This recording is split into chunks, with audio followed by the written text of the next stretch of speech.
The Los Angeles Lakers lost to the Phoenix Suns last night, 113 to 110. The loss continued a losing streak for the Lakers. Now it's 3 games in a row the Los Angeles Lakers have lost. And the previous game that they had lost prior to losing to the Suns was a nail biter to the Magic, 110 to 109. And prior to that, they had gotten humiliated to the Boston Celtics, 111 to 89. So these last 3 games have been pretty rough for the Lakers. I always feel that the second worst way to lose the NBA is on nail biters. And the first worst way to lose is through blowouts. So both of them are really soul crushing, and the Lakers have had some very soul crushing losses of late where they just can't get over the hump or they just get curb stomped. But with that being said, Luka Doncic is now being called out for these losses since he's the Lakers franchise player. And the media was overhyping this Lakers team heading into the season. They had high hopes that the Lakers were going to be a top 3 team in the West, a finals contender. There was a lot of hope from the media, but I never bought into the hope or the hype, as they would say, about this team. I didn't think they were good enough to contend because I felt that they had so many black holes defensively on this team that they were just not good enough defensively, and especially LeBron returning for another season, that they were just not going to contend. So I thought those expectations were unrealistic by the media. To me, they were just very stupid. But now, just going back to Luka Doncic, he's getting blamed for all these losses now. The media is angry at him. The fans are starting to turn against him, saying he's overrated. This is not what they expected. They expected him to lead them to a bunch of wins, and it's just not working out. But I want to be fair in this regard. How much can you really blame these Laker losses on Luka? I know some people will say, well, he cost them that game against the Magic when he did that pump fake move and he didn't take and he gave it to LeBron the pass to take a bad shot. Sure, you can put that on him, but overall, when you look at the Lakers season, how much can you really blame on him? And when I say fair, let's be honest, everybody has always known that Luka's not a good defensive player. And I don't think he can ever be a good defensive player at all. I think when he tries, he's average at best. And that's all he's ever going to be. He cannot be anything beyond that. His skill set is being a great offensive player. That's what Luka provides. And I feel Luka is doing his role, his part of the bargain by delivering offensively. He's fulfilling that part of the deal, as they would say. He's having the second best scoring season of his career at 32.7 points per game on 47% efficiency.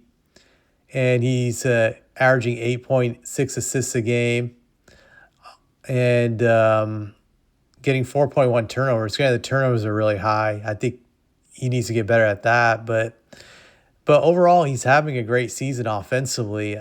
And you can't really be upset at the results defensively because this is who he's always been. This has always been the case with Luka. He's just not a good defender. I blame the Lakers management on why this team is losing because I don't think they constructed this team the right way for Luka.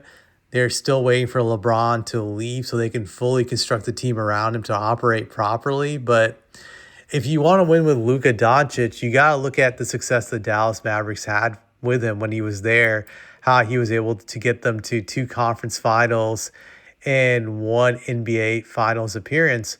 Just look at that team in 2024, what they had around Luka.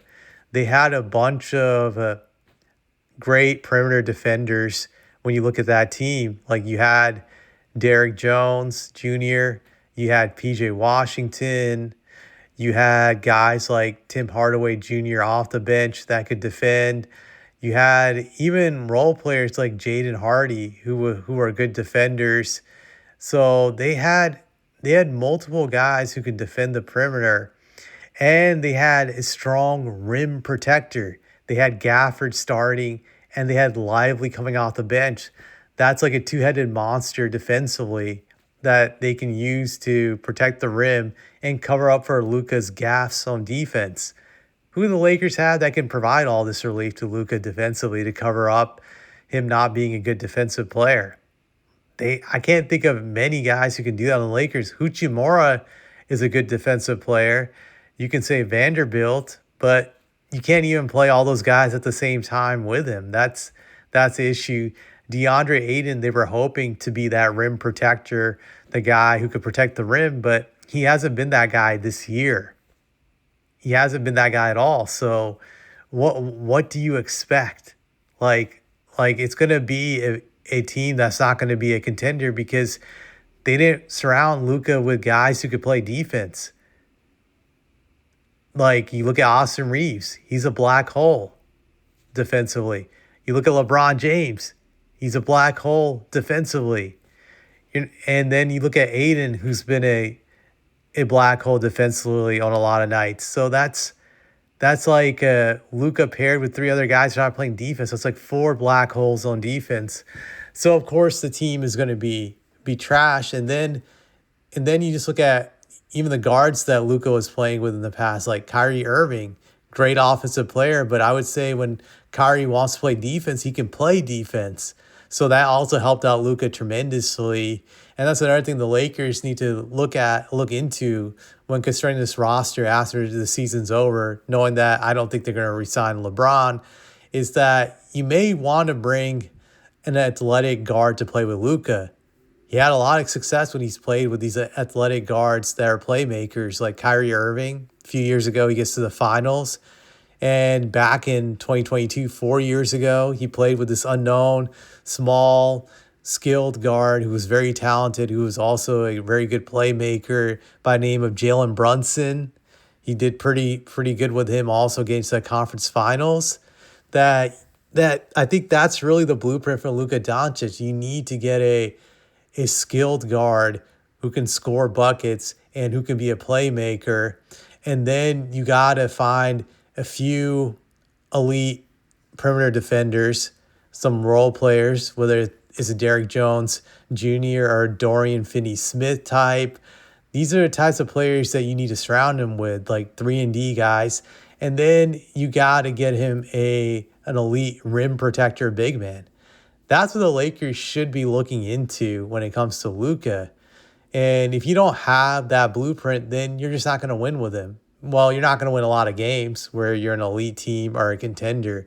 That's really what the Lakers have to look into next season, going into this offseason. That's what they need to do. I think anybody who is upset at Luka right now is delusional and unrealistic. I think Luka is controlling what he can control when it comes to his skill set. He's giving you like the results you would want, which is great offensive production, him being a playmaker, and that's pretty much all he can give you. He cannot become like a defensive ace. It's just never going to happen.